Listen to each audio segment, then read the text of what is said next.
தமிழகம் எங்கும் Max Gold cash for your gold. Max Gold நீங்க தங்க மட்டும் இல்லைங்க, பிளாட்டினம், டைமண்ட், சில்வர், ரூபினி எதை வேணாலும் விற்கலாம். உங்களுக்கான பணம் ரொக்கமா கையிலயோ இல்லைன்னா பேங்க் அக்கௌண்ட்லயோ உடனடியாக செலுத்திடுவாங்க. மார்க்கெட் மதிப்பை விட 100 ரூபாய் ஒரு கிராமுக்கு உங்களுக்கு கூடுதலாக கிடைக்கும். தமிழ்நாடு முழுக்க டோர் ஸ்டெப் சர்வீஸும் இவங்க ப்ரொவைட் பண்றாங்க. உங்களுக்கு கோல்ட விற்கணும்னு அதுக்கு ஒரே ஒரு பெஸ்ட் பிளேஸ் மேக்ஸ் கோல்டு தான். கால் 04445454545. வணக்கம். Big topic with Karthik Mayakumar. Mars கிரகம் இருக்குல்ல, இதை பத்தி நம்ம இதுவரைக்கும் கண்டுபிடிச்ச விஷயங்களை எல்லாம் ஓவர்டேக் பண்ணி இப்போ ஒரு விஷயம் கண்டுபிடிச்சிருக்காங்க பாருங்க. இதை பற்றி தான் முழுக்க பார்க்க போகிற நிகழ்ச்சிகளை போகலாம்.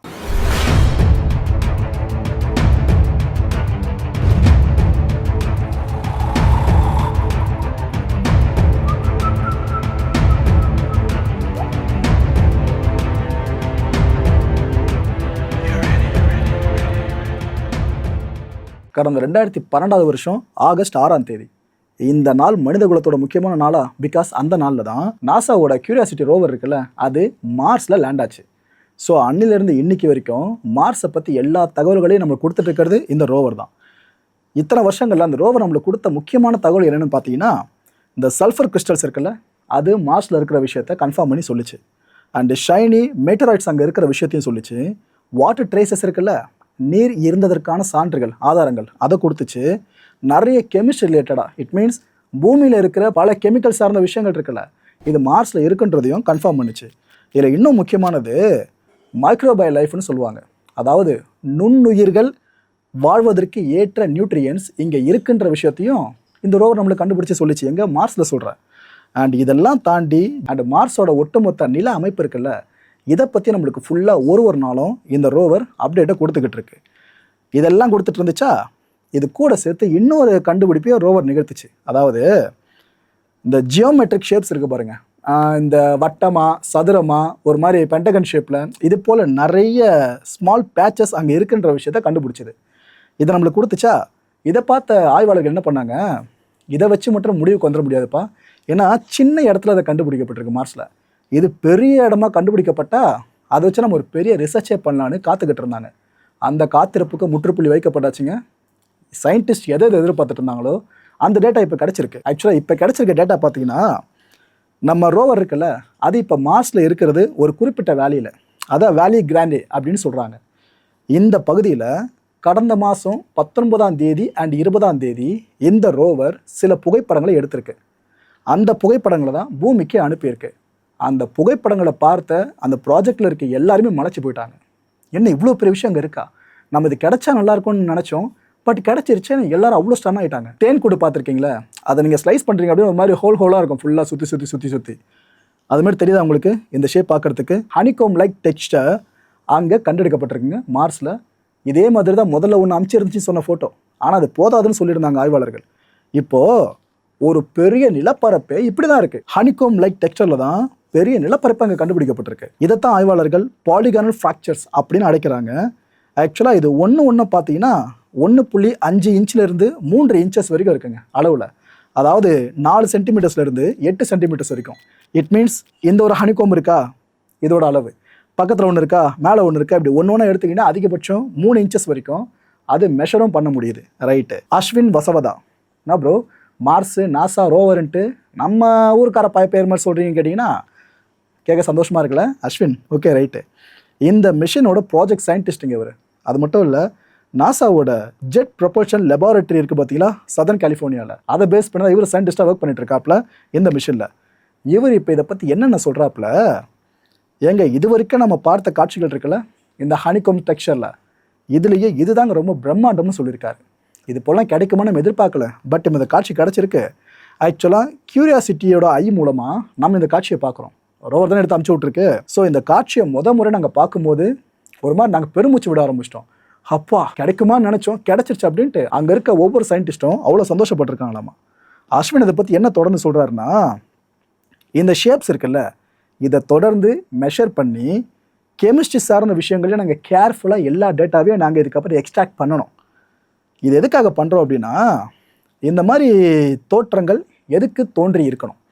இப்போ நம்ம ஊரில் வயல்கிட்டலாம் பார்த்தீங்கன்னாக்கா வெயில் டைமில் அங்கே நாற்றெல்லாம் நடாமல் விட்டால் ஒரு மாதிரி அந்த இடமே லேண்ட்ஸ்கேப் ஒரு மாதிரி ஹனிகோம் மாதிரி தான் அங்கே கிட்டத்தட்ட அதுவும் பார்க்குறது பிரம்மாண்ட சைஸில் இருக்கும். கிட்டத்தட்ட அதே டெக்ஸ்டர் அங்கே கண்டுபிடிக்கப்பட்டிருக்கா. இதனால தான் பல பேருக்கும் குழப்பம். ஸோ இந்த அளவுக்கு நாங்கள் எல்லாத்தையும் மெஷர் பண்ணி முடித்த பிற்பாடு தான் இது எப்படி ஃபார்ம் ஆகி இருக்கலாம்ன்ற அந்த தியரிக்கு நாங்கள் வர முடியும்னு சொல்கிறார் அஸ்வின் அவர்கள். ஸோ இப்போ நாசா சைடில் என்ன சொல்லிட்டாங்கன்னு பார்த்துட்டோம். ஆனால் இந்த படத்தை உலகம் ஃபுல்லாக இருக்க எல்லா சயின்டிஸ்ட்டும் பார்ப்பாங்கள்ல, அவங்கள சில பேர் என்ன சொல்கிறாங்கன்னா, இந்த ஹனிகோம் லைக் டெக்ஸ்சர்ஸ் இருக்குல்ல, இது மட் கிராக்ஸால் ஏற்பட்டிருக்குதுன்னு சொல்கிறாங்க. மட்டு அதாவது இப்போ மண் மட்டும் இருக்குது, இன்னொரு பக்கம் தண்ணி மட்டும் இருக்குனாக்கா அந்த தோட்டத்தை நம்மளால் புரிஞ்சிக்க முடியும். ஆனால் அது களிமண்ணாக மாறுது அப்படின்னா, மண் மட்டும் களிமண்ணாக மாறிடுமா? அங்கே நீர்மைத்தன்மை ஒன்றாச்சும் இருக்கணும் பார்த்தீங்களா? நீர்மைத்தன்மை கொஞ்சம் கொஞ்சமாக உள்ளே போக போக களிமண் ஷேப்பை நம்ம மேலேயும் பார்க்க முடியுமா? ஸோ மட் கிராக்ஸாக தான் இருக்க வாய்ப்பு இருக்குன்னு அடித்து சொல்கிறாங்க. அப்படின்னு என்ன மக்களே அர்த்தம்? மார்ஸில் இந்த இடங்கள் முழுக்க நீர் ஓடியதற்கான சான்றுகள்ன்ற மாதிரி இதை நம்ம புரிஞ்சிக்க முடியுது. Okay right, variety of process ஏற்பட்டிருக்கலாம்னு சொல்கிறாங்க. இவ்வளோ வருஷங்களில் நிறைய மாற்றங்கள் அங்கே வந்திருக்கலாம்ப்பா. இதில் குறிப்பிட்டு சொல்லணுனாக்கா வார்ம் அண்ட் கோல்டு டெம்பரேச்சர்ஸ் இருக்குல்ல, இதோட சைக்கிள். ஸோ வெயில் பொழந்துருக்கணும், அதுக்கப்புறம் அந்த இடத்துல பயங்கரமாக நீர்மை தன்மை இருந்திருக்கணும். இது ரெண்டும் ஒரு கலவையாக இருக்கும்போது இது போல் டெக்ஸ்டரை பார்க்க முடியுன்றாங்க. இந்த சர்ஃபேஸ் இருக்குது பார்த்தீங்கன்னா, இந்த நிலத்தோட மேற்பரப்பு, இது கீழ் நோக்கி புதையும் போது அந்த வாட்டர் இருக்குல்ல, அது ஸ்குவீஸ் பண்ணப்படும், சர்ஃபேஸ் நோக்கி ஸ்குவீஸ் பண்ணப்படும். அந்த டைமில் ஏற்பட்ட தோற்றமாக தான் இது இருக்கும்னு நாசால இனிமேல் தான் மெஷர் பண்ண போகிறோன்னு சொல்லியிருக்காங்க. ஆனால் அதுக்குள்ளே பல சயின்டிஸ்ட் இதில் இதுதான் உண்மைன்னு சொல்ல ஆரம்பிச்சிருக்காங்க. நிறைய பேர் நினச்சிட்டு இருக்கிறது மார்ஸில் மலைகள்லாம் இருக்காது, ரொம்ப சமதள பரப்பாக இருக்கும் அப்படின்ட்டு. அது உண்மை கிடையாது மக்களே. மார்ஸ்லேயும் மலைகள் இருக்குது. உதாரணத்துக்கு பார்த்தீங்கன்னா உங்களுக்கே தெரியும், ஆக்சுவலாக கோடிக்கணக்கான ஆண்டுகளுக்கு முன்னாடி இந்த ஷார்ப் மவுண்டன் ஒன்று, ஓகேவா, இது நம்ம இப்படி தான் பேர் வச்சுருக்கோம். ஏன்னா அதோட நுனியை பார்த்தீங்கன்னா அவ்வளோ ஷார்ப்பாக இருக்க மாதிரி இருக்கும்.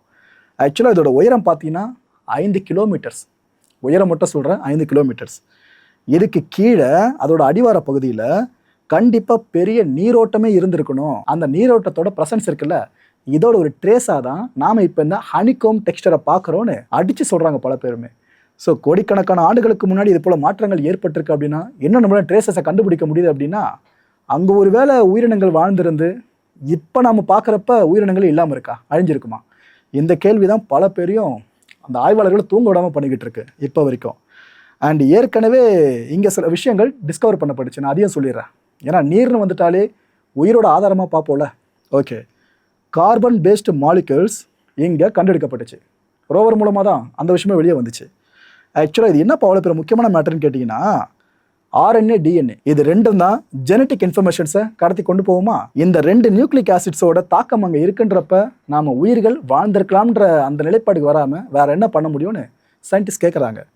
அண்ட் சயின்டிஸ்ட் இப்போ வரைக்கும் ரிசர்ச் பண்ணிட்டு இருக்கிறது என்ன தெரியுமா, இந்த நியூக்ளிக் ஆசிட்ஸ்லாம் பயாலஜிக்கல் ப்ராசஸில் கிரியேட் பண்ணப்பட்டதா இல்லைனா ஜியாலஜிக்கல் ப்ராசஸில் கிரியேட் ஆனதா? வித்தியாசம் சொல்லிடுறேன். உயிரி சார்ந்து ஒரு சில ப்ராசஸ் நடந்து அதில் இந்த கார்பன் பேஸ்டு மாலிகூல்ஸ் ட்ரேசஸ் வந்திருக்குமா, அப்படி இல்லைனா ஜியாலஜிக்கல் ப்ராசஸ் இருக்குல்ல, அந்த புவியியல் சார்ந்து, இங்கே நம்ம புவியியல்ன்றோம், அங்கே செவ்வாயியல் தான் சொல்லணும்னு நினைக்கிறேன், மார்ஸ் பேஸ் பண்ணி அந்த நிலப்பரப்பில் ஏற்பட்ட ப்ராசஸ் சார்ந்து இந்த ஒரு ட்ரேசஸ் கண்டுபிடிக்கப்பட்டிருக்கலாமான்ற ஒரு ஆய்வுலையும் ஆய்வாளர்கள் ரொம்ப தீவிரமாக இருக்காங்க. ஆனால் ஒன்றுங்க, இதுதான் $1 பில்லியன் கொஸ்டின். இதுக்கு ஆன்சர் கிடச்சிட்டாலே மார்ஸை பற்றி நாம் இது வரைக்கும் நிறைய விஷயங்கள் கற்பனையாக நினச்சிட்டு இருக்கோம்ல, அதை எது உண்மையாக இருக்கலான்ற நிலைப்பாடுக்கு நாம் வந்துட முடியும்.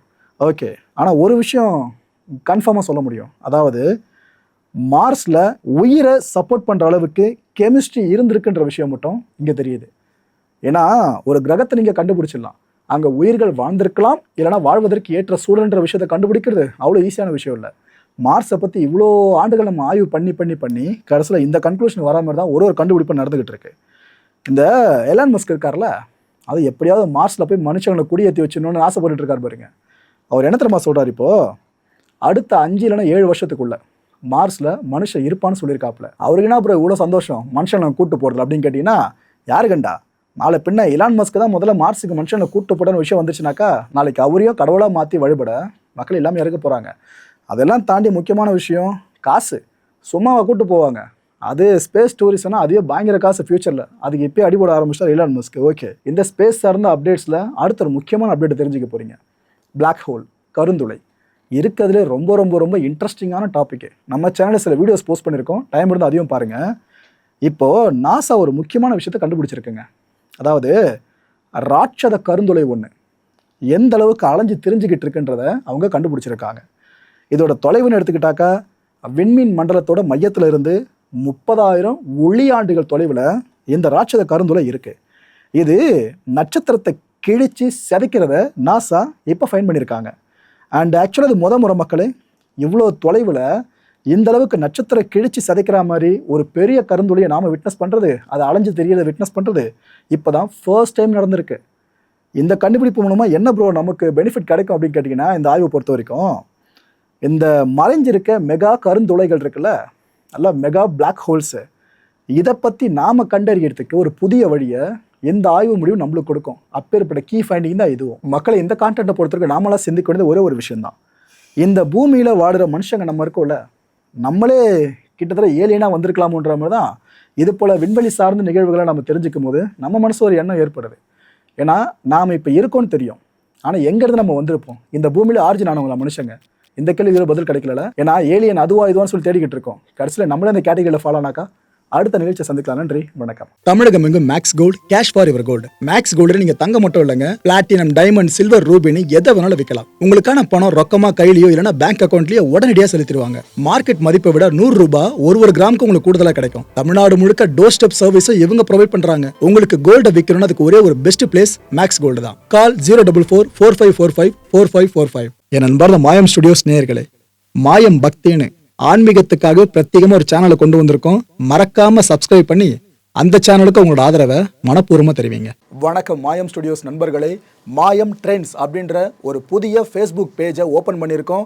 நீங்கள் யூடியூப்பில் பார்த்துட்டு இருக்கீங்களா நம்மளோட கான்டென்ட்ஸ்லாம், இதெல்லாம் விட ஒரு படி மேலே ரொம்ப கிறிஸ்பாகவும் ரொம்ப சூப்பராகவும் நிறைய கான்டென்ட்ஸ் உங்களுக்கு இந்த பேஜில் காத்துட்ருக்குங்க. ஸோ உடனடியாக ஃபேஸ்புக் பிளாட்ஃபார்ம் போங்க, மாயம் ட்ரெண்ட்ஸ்னு டைப் பண்ணி சர்ச் பண்ணி நம்ம பேஜை ஃபாலோ பண்ணுங்கள். அப்படியே நம்ம சேனலையும் நீங்கள் சப்ஸ்கிரைப் பண்ணிட்டீங்க அப்படின்னா இன்னும் நிறைய புது கான்டென்ட்ஸை உங்களுக்காக ப்ரொடியூஸ் பண்ணி கொடுத்துக்கிட்டே இருப்பாங்க. நீங்கள் பண்ணுற ஒவ்வொரு சப்ஸ்கிரிப்ஷனும் எங்களுக்கு பெரிய மோட்டிவேஷனாக அமையும்.